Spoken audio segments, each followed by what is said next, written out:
Hi and welcome to today. I'm Amanda and I'm taking you on my 31 days of essential tools and supplies. My essential tools and supplies may be different from yours, but today we're going to be playing with. So let's get started. Hello and welcome to today. So today I'm going to be showing you some stencils, and this is one of my essentials. I use stencils on paper, on my canvases, in my art journals, on fabric as well. And over the years I've collected a wide range of stencils, and I've also created my own stencils and repurposed other things that you can use as a stencil, and I'm just going to show you a few of them. So I mean, this is how I keep them. It's not effective, it's not perfect. It's effective because it sits on my shelf. And then I've got a couple in here, but I'm just going to show you and talk to a few of them. So I've gone out, as I said, and brought several types of stencils. Let me show you some of these. So let's see now. So you may have heard of Artist Seller. This one's Deco Art. So I've always wanted numbers and things like that. So I got several. I won a competition in Artist Seller and got about 6 different stencils, and they were cityscapes, and these were really great. Let me see. And then over the years I've brought kind of, don't judge me from my stencils, the look. That's gesso that you can see on there, but I haven't kind of looked after them as well as I should, because what's going to happen eventually is you're not going to get as much definition. So I do recommend that you look after your stencils. So I want to show you the shop brought stencils first. So and I'm just going to show you a few, not everything. So if you do mixed media and you want to get hold of a few stencils, I think it's a really great idea that you do, because there are so many different patterns and designs. But on saying that, also think about other things that can make similar marks. So whilst you go out and purchase loads of different stencils, sets of 4, so this one's good, there's 4 different selections in there, they can be quite expensive, and even when, you know, and it does add up. So where else have I got? So I've got some that I haven't even used yet, that I thought was a really nice design, because I used to the reason why I first started buying stencils was because I used to was to do with decoration and decorating the home, and I started off by buying a series of, you know, these kind of flat brushes that are supposed to be really good for stenciling, you know, and if you're repeating the pattern on a wall or a surface, they can be really good. But over the years, as you get to know your materials, and that's really why I wanted to do this series, is that you have to play with your materials and get to know them to see how many different ways in which you can use them, and you will be surprised that some of the things that you might have thought, let me buy a stencil in that, you can actually recreate using a mark making tool. And I probably will do an example of some mark making tools in another video. So the other thing I went out and brought is, you know, you can get cheap stencils, and these are just really not worth getting. I think it was I don't know, 5 or 6 for about a fiver UK money. I mean, some of them are fine, some of the designs are fine, but on the whole there's not enough ones that, let me see, for this one there was like different shapes, birds. Actually this one wasn't too bad, but the problem I found with this particular set of stencils was that it is very flimsy. So depending on how much paint you use, it will trickle through, and you don't get a great definition. You don't get great definition in terms of the actual shape. These now, by Dover, were my first stencils. They came in a book, and it was basically, I think I might have some at the back that I haven't yet cut out. So I've literally had these for years. This is one of the cityscapes I really like, and these are well used because I use it with gesso in a lot of things. Even just portions of, not even the whole stencil, but portions of the design I might use, and it does create really lovely texture when you're using gesso. So if you've seen, I think it was day one, the first video I did with the gesso. But these, what you were supposed to do, and what I did, was cover it in linseed oil, and then that would protect it for a few applications of paint or whatever.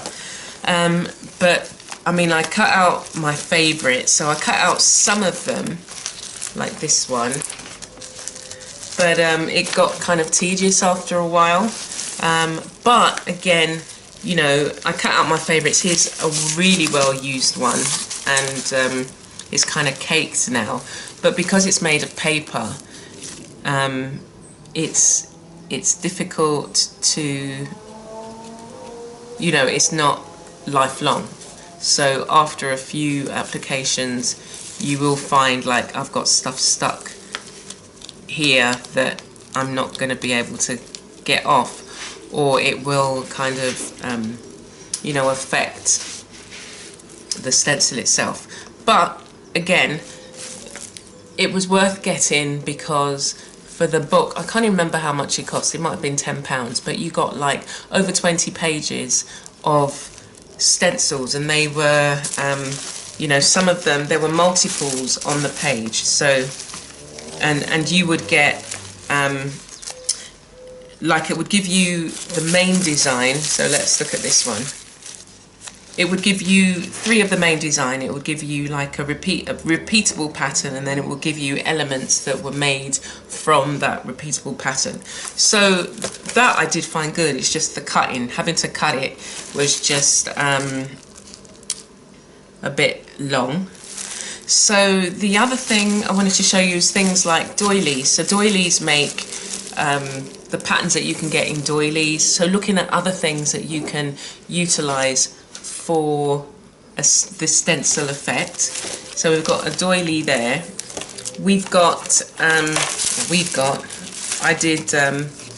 I had some punches. So different punches creating a repeatable pattern, and I was able to use this as a stencil, and I used that several times. So that's another thing that you can do if you've got punches or you want to cut out a shape out of card. You can do that as well. The other thing is I went and brought a greetings card. It was after Christmas, when everything goes on sale. It's like, you know, they have the full price cards, and then the day after Christmas everything goes on sale. So I found a set of Christmas cards that had these kind of lacy pattern on them, and I thought that would be ideal as a stencil. And because I've got 6, it doesn't matter if this one, you know, the ones that you're using, you've got them for a while because you've got a variety, you know, you've got a number of them. So that's another thing to look out for, cards that have got some patterns, punch patterns, and holes in. And especially at Christmas, you get some really nice designs. So this is one that I've been using as well. And funnily enough, when the paint goes on, because I guess of the type of card it is, it's actually quite firm cards. So these will last quite a while. I mean, I think I've only used 2 or 3, and the reason why I've used 3 out of the 6 was because I wanted a repeatable pattern. I just wanted to do it all at once. But yeah, so I use elements of this sometimes. I don't necessarily always use the whole thing, and I mix and match. So that's one of the things that you can do. Here's another punched holes. I think I did this on the Cricut. I've got a Cricut that cuts card, and I did that. And this is as good as, you know, this will last, you know, a fair amount of time. And then what I do with these, especially the papers, is like, so you can see on the back I've used it, is then I would put this in a journal. So I just get a journal page and then attach it. And I've got others here. So again, I did loads of them. I cut out some words. The words I didn't use as much, but but the shapes that this created was actually quite nice on a journal page. And I'll again stick them in. Just going to put that there. So as you can see, this was a Christmas card from Mum. So where's the other two? No. Oh yeah. No, so this is a different one. So this is a Mum Christmas card, but it had, or greetings card, I think my son brought for me. But you can use the negative spaces, and then, so even if you didn't want to do something that was too Mum, you've got the flowers, you've got the spaces, you will get the pattern of the flowers, and especially down here where you could do a nice little, pattern on the paper, and I might show you that one. Let's see what else we got in here. So more of the Dover stencils. I'm not sure whether they do them anymore. So this is, as I was saying to you, they do repeatable patterns. So they'll do them in threes. So you get a corner piece, and then you get a long piece, and then you would get just another small corner piece in each set. And it definitely was value for money. The other thing you can do is, again, shapes and patterns. If you find anything that's got a pop out shape, you can use that shape and use it to your for your own benefit. What else have we got in here? Again, more kind of punching holes in things and then utilizing it. This is now kind of beyond use as a stencil, so I would then take that and put it in a journal page and work around it. And these are my mostly used just backgrounds stencils. Okay, so I want to show you now, let me get these out of the way, a couple of other things that you can use. But as I say, you know, you please do not go out, if you've not got any stencils at the moment, please do not go out and kind of feel that you have to buy loads of stencils. As I say, the collection that I've got I've been collecting it over a number of years, and still some that I've brought I haven't even utilised yet. So this is like for furniture. Like you can stencil on anything really. So one of the other things that I found was these. These are dish mats, not dish mats, sink mats. And I thought I had the others here. They must be hiding from me. I thought they were in here.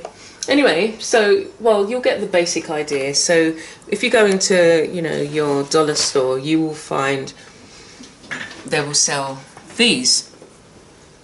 I've got some that are slightly bigger that I got in a store, but they were selling them, selling them cheap.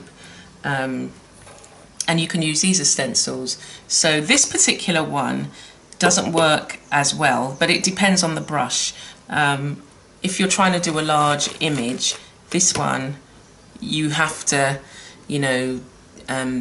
focus on use a particular size of brush to get through these, but it does create a pattern. So this is something that you can use, because if you I mean, the only other thing is it's kind of, you know, floppy, but once it's down and you can hold it and then, you know, do whatever you need to do, that's great.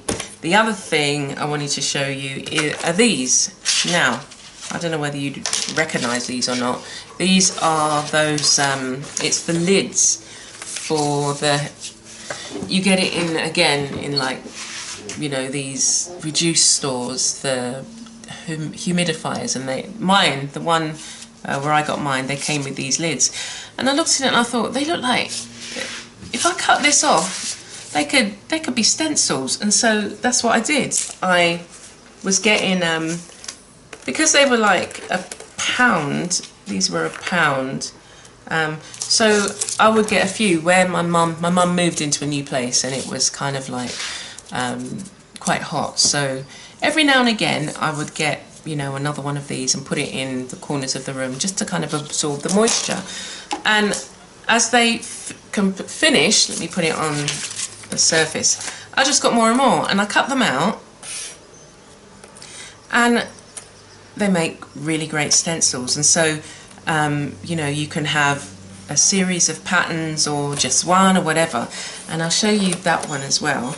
But these are really good, and it was like I've already utilized the product that it came from, and now I'm reusing the plastic, so that doesn't get thrown away. But I was just like, imagine how many of these are just tossed in the bin, and as a creative you can use it, or you can add it to a project.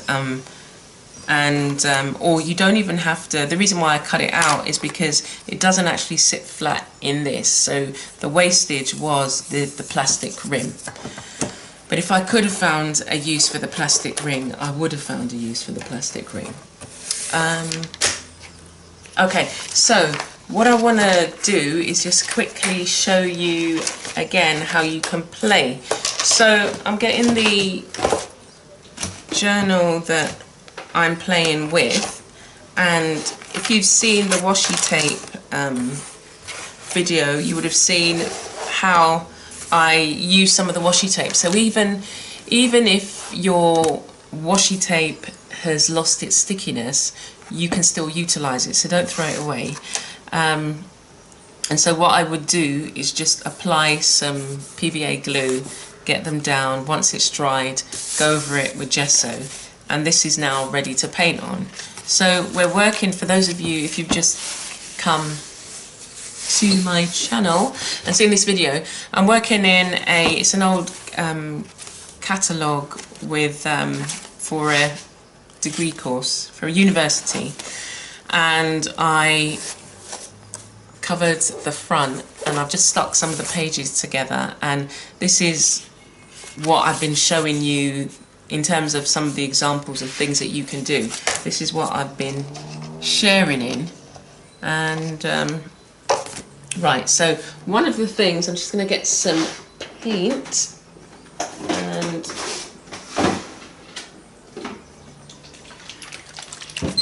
and a palette, and I really just want to show you, actually I might just use will I use the gesso?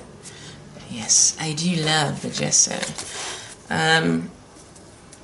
There's so many things. Oh gosh. it's stuck. Okay. Oh, there we go. It's a bit dry, so I have to dig that out. Okay, so what I'm going to do is show you some quick ways in which these things work, and these are all the either repurposed or homemade. You know, it's quite easy to go out and purchase a just looking for a brush. It's quite easy to go out and purchase. You just use, I don't want to use that one. This is one of my favourite brushes. But when I'm playing, I have a particular brush that I use. Let me use this one. Okay, so with a brush that is not too wet, I'm just going to show you briefly. I've got, this is Caribbean, this colour that I'm going to be playing with, and I just need a little bit, because you don't want to saturate the stencil too much. So I'm literally just kind of dabbing some on, so that I can just really get, because my brush is wet and so there's water in there still. Let's have a look. So you can apply a brush, or you can apply it with a brush. Let's tell you the full sentence, or apply it with a card. But again, with these homemade ones, you're probably better off using a brush, depending on the thickness of... you can't really see that, can you? No. Let me see if I've got... Okay, let's do it on this page, because this page has got some white on it, so I'll use the blue, and I'll just do it in the corner there. Okay. So again, this is something that, you know, you can just play with supplies and create a page. So on this page I used the graphite pencil to show you. I used the painters, and I took the painters and they're a marker. Check out the video. I used the painters and I held it at different angles to get these different shapes. So where's the blue? Okay, here we go. Hopefully you'll be able to see this. Let's get you a bit closer, shall we? No, there we go. Okay, let's do it here. So now if you come out with a blurred image, it's because you've applied too much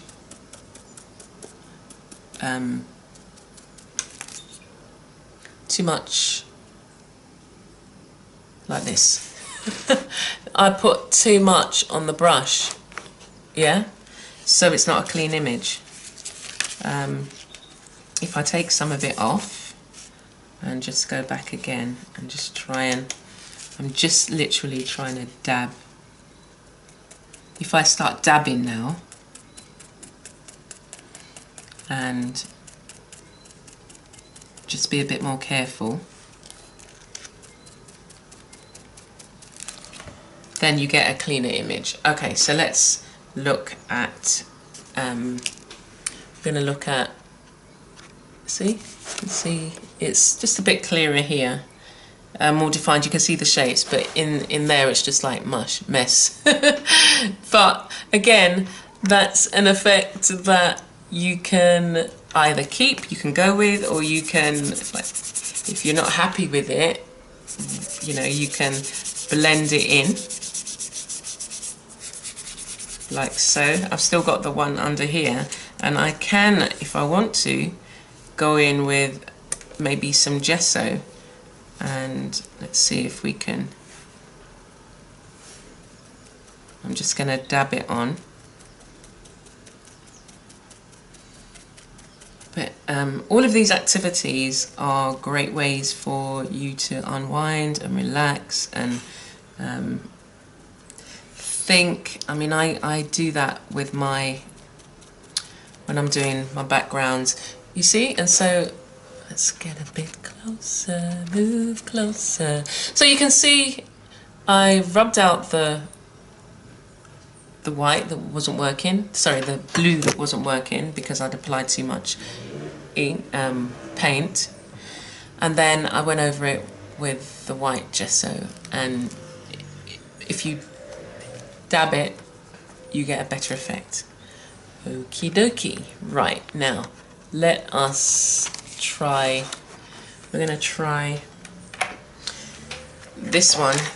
It will work in the same way with this, because because it's so floppy, you have to just dab it and be careful. So and so it will just go where you want it to go as opposed to another place. So this is just like so for more delicate work, delicate in the sense that you want to be specific where the pattern goes. So you get the pattern and just a shape. So sorry. I'm so excited about this. I love my stencils. So you can see that a dish, you know, something that's meant for the sink, you can create shapes and patterns, repetitive patterns with, and use it in your creativity. And it will be a lot cheaper than buying a stencil this big. And you can get some really interesting designs, so definitely go for that. I wanted to also show you the last two now. So I'm going to use the white again and go over some of these flower patterns, and we're kind of going over the negative space. I'm sorry for going backwards and forwards, but because it's so the detail. Okay, so I'm just going to put it here. I'm going to get some gesso. Just going to move this over to here. And I'm going to just get some gesso there. And because there's a blue there already, I'm just going to try and delicately go over. So what you're left with is you will see the shapes of the flowers.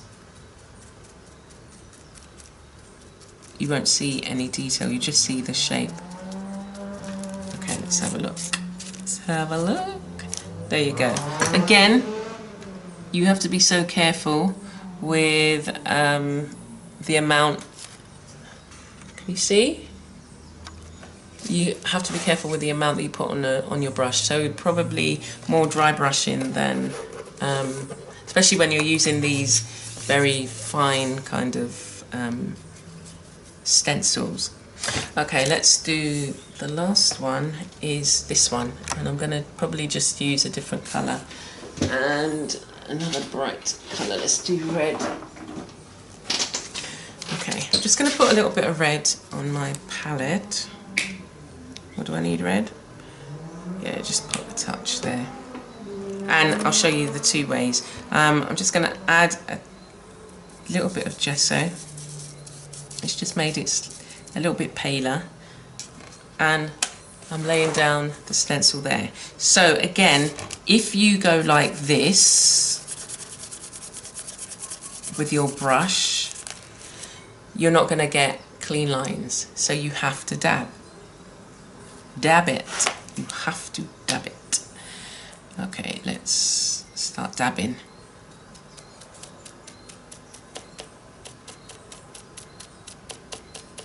If you want texture, then I would suggest you use a card, because what the card will do is it will go over. See, when you dab it, you get a better effect. I'm going to just show you a card, just like that. Okay, where's my cards? Okay, got a card here, and I'm going to take this here. It works better with gesso, actually. Let me put it down here so we can get some more texture on this. Or should we do another page? We do a different page, I think. Okay, so we're going to use this page, and all I'm going to do is load the card up with gesso, like that, and hold it at the bottom, and just run it over.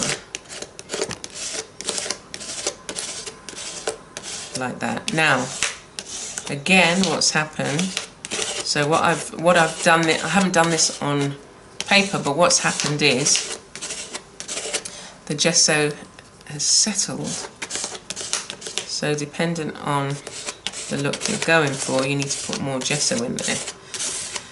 Now, when you're playing, you see what I'm doing? I'm adding it around. Again, you won't know these things unless you play with them. and see what effects you get. And that's why it's a really good idea to do that, and not be so tied to how you think it should look. So I'm going to just carefully remove this. But what it's done is given us, again, sorry for the back and forth, it's given us some really nice texture. And when this dries, you see, when this dries, it's going to be really lovely, especially when you add you know, paint and do some other things on the page. So you can get some really nice effects using gesso, and just going with what comes out and not it having to be perfect. The other thing that I will do is, because I've rubbed the gesso over here, there's still like a thin layer on top here. So sometimes what I do is I'm going to put this in this corner so that you can see. So you get it on another page, and then I'm just going to rub the back of that. See? So easy. And look, can you see that? Look how it's transferred. So you can get a variety of different looks. We've got this one where the circles are filled, and then we've got that one where you can see the circles and what's underneath. So, and then on the other side of that, it's got some pattern there as well. So you get three for the price of one. So I'm going to leave it there. See that? Let me just show you this page there. Some lovely texture. In another video I'll probably show you how it's dried, and you can do something else with that. But yeah, so that's my stencil collection. I don't use all of the stencils all of the time, and some of the stencils I haven't used. It's an aeroplane going somewhere lovely. So I recommend that you have a play with some of the stencils supplies that you've got. Have a look around your home, see what things that you can use as a stencil, things that you can cut up or use a punch for and create some repetitive patterns, and then use it as a stencil, and then go out and buy a few that speak to you. So yeah, that's it. I'm glad that you were able to join me. I'll leave some links at the bottom for you to check out, and I look forward to seeing you tomorrow, see what we're going to be getting up with then. Alright, take care and bye for now.